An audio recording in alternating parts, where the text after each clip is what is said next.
Friends, welcome to my YouTube channel Saraswati Commerce Academy. तो friends, आज हम बात करने वाले हैं डिसोल्यूशन ऑफ पार्टनरशिप फॉर्म के प्रैक्टिकल क्वेश्चन के बारे में। तो इसके अंदर जो हमारा सेकेंड जो एग्जाम्पल दिया हुआ है डीके गोयल की बुक में, आज हम उस एग्जाम्पल को करने वाले हैं। उस एग्जाम्पल को करने से आपको ये क्लियर हो जाएगा कि प्रैक्टिकली हम किस तरीके से रियलाइजेशन अकाउंट को प्रिपेयर करते हैं, पार्टनर्स के लोन अकाउंट को प्रिपेयर करते हैं, पार्टनर्स कैपिटल अकाउंट को प्रिपेयर करते हैं and cash and bank account को हम प्रिपेयर करते हैं। तो आज हम इस वीडियो लेक्चर में हम इसी बात को सीखेंगे कि किस तरीके से हम अपने अकाउंट्स को प्रिपेयर करते हैं और कब कौन सी सिचुएशन आती है जब हमें इनको प्रिपेयर करना पड़ता है। तो फ्रेंड्स, अगर आप मेरे इस यूट्यूब चैनल पे न्यू है तो चैनल को सब्सक्राइब कर दीजिए, वीडियो को लाइक कर दीजिए, बेल आइकन को प्रेस जरूर कर दीजिएगा ताकि आपको आगे आने वाली वीडियोस का नोटिफिकेशन मिलता रहे। तो अब स्टार्ट करते हैं हमारे प्रैक्टिकल क्वेश्चन को। A and be shared profits in the ratio of 3:2। ए और बी हमारी फर्म के अंदर पार्टनर्स हैं, वो प्रॉफिट एंड लॉस जो है शेयर कर रहे हैं 3:2 में। Their balance sheet as at 31 March was as follows. हमारी बैलेंस शीट में 2 पार्ट्स होते हैं, लायबिलिटीज एंड एसेट्स। लायबिलिटीज में हमारे पास क्रेडिटर्स है। क्रेडिटर्स का मतलब यानी हमें किसी को क्या करनी है, पेमेंट करनी है 20,000 की। नेक्स्ट है लोन फ्रॉम ए। आप देखिए, लोन फ्रॉम ए का मतलब है यानी हमने क्या लिया हुआ है, पार्टनर से लोन लिया हुआ है। अब पार्टनर से लोन लिया हुआ है तो इसीलिए हम इसको, ये हमारी आउटसाइड लायबिलिटीज नहीं है, ये हमारी फर्म के अंदर से हमने लोन लिया है पार्टनर से, तो इसीलिए हम इसको रियलाइजेशन अकाउंट में ट्रांसफर नहीं करेंगे, क्योंकि रियलाइजेशन अकाउंट में हम उसी को ट्रांसफर करते हैं अगर वो आउटसाइड लायबिलिटीज है। जनरल रिजर्व नेक्स्ट है 25,000 का। जनरल रिजर्व को भी हम 25,000 में ट्रांसफर नहीं कर सकते। क्यों नहीं कर सकते? क्योंकि इसके लिए हमारे पास कुछ ऐसे प्रोविजंस होते हैं, लाइक जनरल रिजर्व हो गया या और भी कोई रिजर्व हो गए, तो उसको हम रियलाइजेशन अकाउंट में ट्रांसफर नहीं करते, उसको हम सीधे ही पार्टनर्स कैपिटल अकाउंट में क्या कर देते हैं, ट्रांसफर कर देते हैं। General reserve account debit to partners capital account. तो 25,000 का वो है एंड कैपिटल ए और बी का।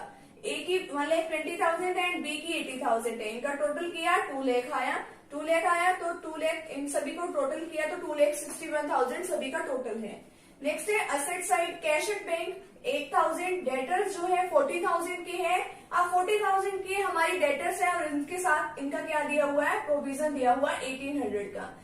हमारी एसेट्स जो मर्जी हो, बट हम इसके प्रोविजंस को हम इनके साथ कभी नहीं लिखते, इनको हम अलग से दिखाते हैं। इसको प्रोविजन जितने भी होते हैं रियलाइजेशन में, हम उनको क्रेडिट साइड में शो करते हैं, हम उनके एसेट्स के साथ उनको शो नहीं करते। नेक्स्ट है स्टॉक 54,800 का, इन्वेस्टमेंट है 20,000 की, मशीनरी है 40,000 की एंड लैंड एंड बिल्डिंग है 1 लाख। इनका भी टोटल आया 2,61,000। नेक्स्ट इसमें बताया partners decided to dissolve the firm. अब पार्टनर्स ने डिसीजन लिया कि हम अपनी फर्म को डिसोल्यूशन कराने वाले हैं, यानी हम अपनी फर्म को क्लोज करने वाले हैं। तो अब फर्म को क्लोज करने का मतलब क्या है, हम अपनी जितनी भी एसेट्स होती हैं हमारे फर्म की, उनको हम क्या कर देते हैं, सेल कर देते हैं। एसेट्स रियलाइज, देखिए अब किस किस वैल्यू पे हमने सेल की। स्टॉक को सेल किया 45,000, मशीनरी को 20% less than the book value, जितनी भी बुक वैल्यू है उससे 20% हमने कम पर सेल कर दिया। डेटर्स है 35,000 के, लैंड एंड बिल्डिंग है 30,000 more than the book value. अब लैंड एंड बिल्डिंग में हमने यानी प्रॉफिट कमाया। A to common investments at an agreed value of ₹15,000। A कौन है, हमारा पार्टनर है। अब ए और बी पार्टनर्स है हमारी फर्म के अंदर। ए ने क्या किया, जो जितने भी हमारे क्या थे, हमारे इन्वेस्टमेंट्स थे, वो सारे टेक ओवर कर लिए। अब टेक ओवर करने का मतलब क्या है, यानी कि अगर पार्टनर्स कैपिटल अकाउंट में कुछ पैसा जा रहा है या कुछ भी आइटम्स को हम उसके अंदर सेंड कर रहे हैं, यानी कि कुछ भी आइटम्स जो है अगर वो खरीद रहे हैं या फिर उसकी पेमेंट कर रहे हैं, अगर वो पेमेंट करते हैं, अगर उनके अकाउंट से पैसा जाता है तो हम पार्टनर्स के कैपिटल अकाउंट को डेबिट करते हैं। अगर उनके अकाउंट में कुछ जा रहा है तो उसको हम क्या करेंगे, क्रेडिट करेंगे। अब ए ने क्या लिए, अपने इन्वेस्टमेंट्स ले लिए, तो इन्वेस्टमेंट लेने का मतलब है हम इसको क्रेडिट साइड में शो करेंगे। नेक्स्ट है creditors agree to accept 5% less. अब क्रेडिटर्स ने एग्री कर लिया कि 5% पे आप कम भी दे दो जितनी भी हमारी वैल्यू बनती है। Expenses of realisation of assets amounted to ₹1,200। अब रियलाइजेशन कराने में क्या करने पड़ते हैं, हमें एक्सपेंसेस करने पड़ते हैं, वो 1,200 के, इनकी भी पेमेंट करनी पड़ती है।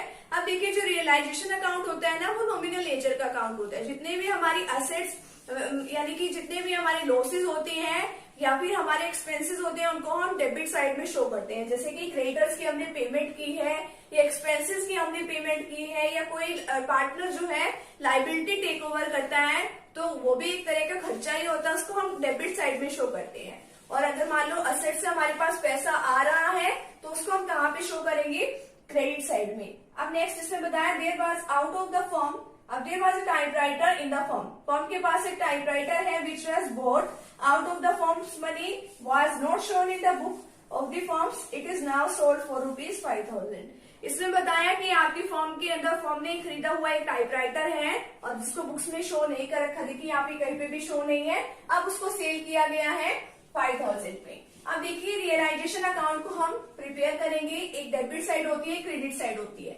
अब डेबिट साइड में सबसे पहले तो हम क्या करते हैं, जितनी भी एसेट्स होती हैं हम सभी को क्या कर देते हैं, ट्रांसफर कर देते हैं। जैसे कि कैश एट बैंक को तो हम ट्रांसफर करते नहीं, इसके लिए तो हम अलग से अकाउंट मेंटेन करते हैं। नेक्स्ट है डेटर्स, ट्रू डेटर्स 40,000। अब देखिए ये प्रोविजन है, क्या हम इसे भी ट्रांसफर कर दें, नहीं, इसे हम ट्रांसफर डेबिट साइड में नहीं करेंगे, इसे हम क्रेडिट साइड में ट्रांसफर करेंगे by provision for doubtful debts 1800 का। अब हमने इसको अलग अलग ट्रांसफर क्यों किया, क्योंकि ये तो हमने अपनी एसेट्स को ट्रांसफर कर रहे हैं, ठीक है। अब ये है हमारी जितने भी प्रोविजंस बनाते हैं, जितने भी प्रोविजंस डाउटफुल डेट्स का ही नहीं, मशीनरी का भी हो सकता है, किसी भी चीज का हो सकता है, हम उन सभी के प्रोविजंस को क्रेडिट साइड में शो करते हैं। और असेट्स को जो पहले हम ट्रांसफर करेंगे वो पहले डेबिट साइड में ट्रांसफर करेंगे। टू स्टॉक 54,800 का, टू इन्वेस्टमेंट 20,000 का, to machinery 40,000, to land and building 1 lakh, ये हमने सभी को क्या कर दिया, ट्रांसफर कर दिया है, ठीक है। अब जो हमारी असेट्स थी उनको हमने डेबिट साइड में ट्रांसफर किया, जो हमारी लाइबिलिटीज है उनको हम कहाँ ट्रांसफर करेंगे, क्रेडिट साइड में। अब लाइबिलिटीज हमारी सिर्फ एक ही है, जो कि है क्रेडिटर्स, कितने के हैं, 20,000 के। जब हम इनको ट्रांसफर करते हैं तो हम उनको फुली अमाउंट पे करते हैं जो भी बुक वैल्यू है। By creditors 20,000, by provision for doubtful debts हमने पहले ही ट्रांसफर किया था। अब सही क्वेश्चन तो यहीं से स्टार्ट होता है। अब देखिए हमने क्या करना होता है, रियलाइजेशन अकाउंट में अपनी सारी एसेट्स को सेल करना होता है। अब हम यहाँ पे ऐसे थोड़ा लिखेंगे बाय एसेट सेल, हम ऐसे नहीं लिखेंगे, हम ये लिखेंगे कि हमारे पास कैश आया है या बैंक बैलेंस आया है। बाय बैंक भी लिख सकते हैं, बाय कैश भी लिख सकते हैं। अब देखिए ये यहाँ पे जितनी भी वैल्यूज थे हम उनका सभी का टोटल करेंगे, वो यहाँ पे शो करेंगे, ठीक है। तो स्टॉक की वैल्यू कितनी थी, 45,000 पे हम वो सेल कर रहे हैं। मशीनरी को हमने देखिए यहाँ पे 40,000 बेसिस ने बोला है कि 20% less than the book value. Book value कितनी है 40,000, इसको 20% कम पे सेल किया तो 8,000 इसमें से लेस कर दिया 32,000। डेटर्स को जो हम सेल कर रहे हैं वो ओनली 35,000 में सेल कर रहे हैं। लैंड एंड बिल्डिंग को जो हमने सेल किया वो 30,000 more than the book value, यानी 1,30,000। पहले 1 लाख की थी, अब 1,30,000 की हो गई, ठीक है। तो ये सारा टोटल किया करने के बाद आया हमारे पास 2,40,000, ठीक है। नेक्स्ट इसमें बताया है कि ए ने, जो हमारा पार्टनर है, उसने सारे इन्वेस्टमेंट्स ले लिए। A took over investment at an agreed value of ₹15,000। अब देखिए अब हमारे पार्टनर्स के कैपिटल अकाउंट पे कुछ जा रहा है। अब यहाँ पे हम बाय पार्टनर्स कैपिटल अकाउंट भी लिख सकते हैं या उस पार्टनर का नेम लिख सकते हैं, बाय एज कैपिटल अकाउंट। अगर अब देखिए अगर इसने लाइबिलिटी दी होती ना तो हम इसको डेबिट साइड में शो करते हैं। By A's capital account 15,000 investment taken over by A, ठीक है। अब नेक्स्ट इसमें देखिए अलग से ये लास्ट में बताया हुआ है ना कि टाइपराइटर को सेल किया। वैसे तो हम यहाँ पर ही लिख देते, बट ये असेट्स जो है रियलाइज कराने के लिए पहले ट्रांसफर नहीं थी, तो इसलिए हमने इसको सबसे लास्ट में लिखा बाय बैंक अकाउंट 5,000 में ये सेल कर दिया टाइपराइटर। इन सभी का टोटल किया कितना है, 2,83,800, ठीक है। अब देखिए नेक्स्ट इसमें क्या बताया है, यहाँ पे creditors agree to accept 5% less than the. अब क्रेडिटर्स की वैल्यू कितनी थी, अब देखिए हमने सिर्फ पेमेंट करनी होती है, या तो एक्सपेंसेस की पेमेंट करनी होती है या फिर हमने क्रेडिटर्स की पेमेंट करनी होती है, वो डेबिट साइड में करते हैं। उसमें भी हम यहाँ पे ऐसे नहीं लिखते टू क्रेडिटर्स पेमेंट, नहीं, टू बैंक अकाउंट, यानी हमारे अकाउंट से पैसा जा रहा है। टू बैंक अकाउंट 19,000 में लिखा यहाँ पे, बट यहाँ पे तो 20,000 है। अब क्योंकि अब इन्होंने ये भी तो बोला है कि 5% आप कम दे देना, तो 20,000 का हमने 5% किया तो 1,000 आया। 20,000 में से हमने 1,000 को लेस कर दिया तो हमारे पास यहाँ पे ये 19,000 आया। अब नेक्स्ट जो है हमें दो चीजों की पेमेंट करनी होती है, क्रेडिटर्स की और एक एक्सपेंसेस की। एक्सपेंसेस कितने हैं 1,200 के। टू बैंक अकाउंट, इसको भी बैंक अकाउंट ही लिखेंगे, नरेशन में लिखेंगे एक्सपेंसेस पेड, कितना 1200, ठीक है। फिर बाद में हम ये देखते हैं कि क्रेडिट साइड का टोटल ज्यादा है या डेबिट साइड का ज्यादा है। क्रेडिट साइड का टोटल ज्यादा है, डेबिट का कम है, तो यानी वो प्रॉफिट होता है और उसको हम कैपिटल अकाउंट पे ट्रांसफर कर देते हैं प्रॉफिट, ठीक है। तो इसमें से ये लेस कर देंगे जितने भी आइटम्स हैं, तो लेस किया तो ये कितना आया 8800। तो ये ए और बी को इनको ही जो भी मतलब हमारी ओल्ड रेशो होती है उसके अंदर हम इनको क्या कर देते हैं, ट्रांसफर कर देते हैं जो भी इनका प्रॉफिट है। ए का प्रॉफिट आया 5280 एंड बी का प्रॉफिट आया 3520।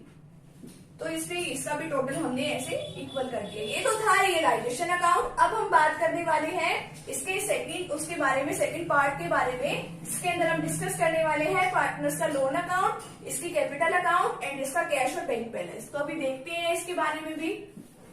अब हम बात करने वाले हैं पार्टनर्स के लोन अकाउंट के बारे में। अब पार्टनर्स का लोन, सभी पार्टनर्स का लोन थोड़ी ना है। अब हमने क्या लिया था, लोन फ्रॉम ए लिया था, तो इसके लिए हम रियलाइजेशन अकाउंट में तो हमने इसको ट्रांसफर किया ही नहीं।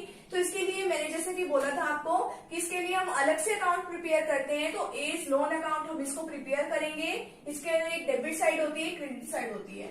अब लोन फ्रॉम ए कितने का था, 16,000 का था, ठीक है। तो हम इसकी क्रेडिट साइड में लिखेंगे बाय बैलेंस ब्रॉट डाउन 16,000, ठीक है। और यहाँ से हमने इसकी क्या कर दी, पेमेंट कर दी टू बैंक अकाउंट 16,000। अब जैसे इसकी जर्नल एंट्री बनाने लगे तो इसकी वजह से जो ये बैंक जो है, बैंक की वजह से यानी कि हमारे पास से पैसा क्या जा रहा है, तो as loan account debit to bank account, ठीक है। तो इसकी ये जनरल एंट्री बनेगी, यहाँ पे इतना पैसा है और यहाँ पे इसकी इतनी पेमेंट हो रही है। नेक्स्ट हम बनाते हैं कैपिटल अकाउंट। जैसे रिवैल्यूएशन में कैपिटल अकाउंट प्रिपेयर करते थे, सेम वैसे ही है, बट इसमें थोड़ा सा डिफरेंस ये है कि इसमें इन्वेस्टमेंट जैसे कि टेक ओवर कर लिए तो इसको हम कहाँ लिख देंगे, डेबिट साइड में। बाय बैलेंस ब्रॉट डाउन, कितना कितना बैलेंस है, 1,20,000 एंड 80,000 जो इनकी कैपिटल है वो यहाँ पे लिखा। बाय जर्नल रिजर्व, देखिए हमने रियलाइजेशन अकाउंट पे हमने इसको ट्रांसफर नहीं किया था, तो जर्नल रिजर्व कितने के थे, 25,000 के थे। ये 3:2 में हमने इसको यहाँ पे ट्रांसफर कर दिया इन दोनों में, तो 15,000 एंड 10,000, ठीक है। और हम रिवैल्यूएशन अकाउंट पे जैसे रिवैल्यूएशन का प्रॉफिट ट्रांसफर करते थे क्रेडिट साइड में, तो इसमें हमने रियलाइजेशन का प्रॉफिट ट्रांसफर कर दिया 5,280 एंड 3,520। तो इनका टोटल किया कितना आया, 1,40,280 एंड 93,520। तो इनका ये टोटल आया। अब देखिए जैसे कि हमने यहाँ पे इसकी असेट्स क्या की थी, टेक ओवर की थी, तो डेबिट साइड में यानी एक तरफ से हमारा खर्चा ही है पार्टनर्स का। टू रियलाइजेशन अकाउंट कितने का था ये, 15,000, क्योंकि अब इसने क्या ले ली, यहाँ से असेट्स टेक ओवर कर ली, ठीक है। एंड टू बैंक अकाउंट, अब देखिए यहाँ से जितना भी बैलेंस है इसमें से क्या कर देंगे, लेस कर देंगे, तो यहाँ पर आ जाएगा 1,25,280 एंड 93,520, ठीक है। तो ये खर्चा है तो इसलिए इसको डेबिट साइड में लिख दिया। तो नेक्स्ट हम बनाते हैं बैंक अकाउंट, जो हमारा फोर्थ अकाउंट होता है। इसके अंदर क्या होता है, डेबिट साइड में हम वो वाली टर्म्स लिखते हैं कि जिनसे हमारे पास पैसा आ रहा है, और डेबिट साइड में जितने भी खर्चे हैं हम वो सब लिखते हैं, ठीक है। जिसके हमने पेमेंट्स की है कहीं ना कहीं पे हम वो लिखते हैं। जैसे कि टू बैलेंस ब्रोट डाउन, कितना बैलेंस ब्रोट डाउन है, यहाँ पे 8,000 का बैलेंस जो है ब्रोट डाउन है। टू रियलाइजेशन अकाउंट, अब टू बैलेंस ब्रोट डाउन का मतलब कि कैश का बैलेंस ब्रोट डाउन है, कैश एट बैंक है ना 8,000 का। नेक्स्ट टू रियलाइजेशन अकाउंट, अब हमने क्या की थी, एक सेल की थी असेट्स को, देखिए यहाँ पे हमने और तो कुछ नहीं किया, एक सेल किया है, एक इसकी क्रेडिटर्स की पेमेंट की है और एक्सपेंसेस की पेमेंट की है।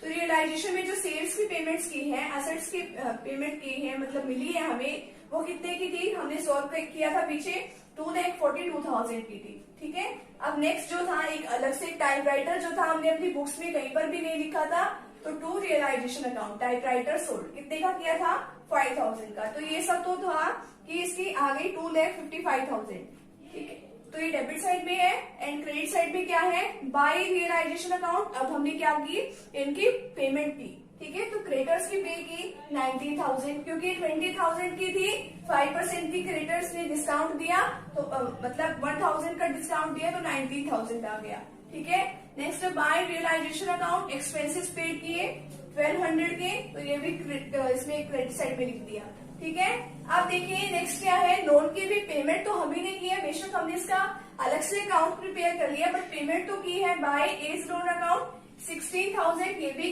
क्रेडिट साइड में हम लिखेंगे। और देखिए लास्ट में हमें सभी की इसकी कैपिटल अकाउंट में जो इनका पैसा बचता है वो हमें इनको ट्रांसफर करना ही पड़ता है बाय एस कैपिटल अकाउंट और बाय बीस कैपिटल अकाउंट। 1,25,280 ए को ट्रांसफर कर दिया एंड बी को कितना किया 93,520। अब देखिए इसकी क्वेश्चन की वेरिफिकेशन कैसे होती है कि ये क्वेश्चन सही है या गलत।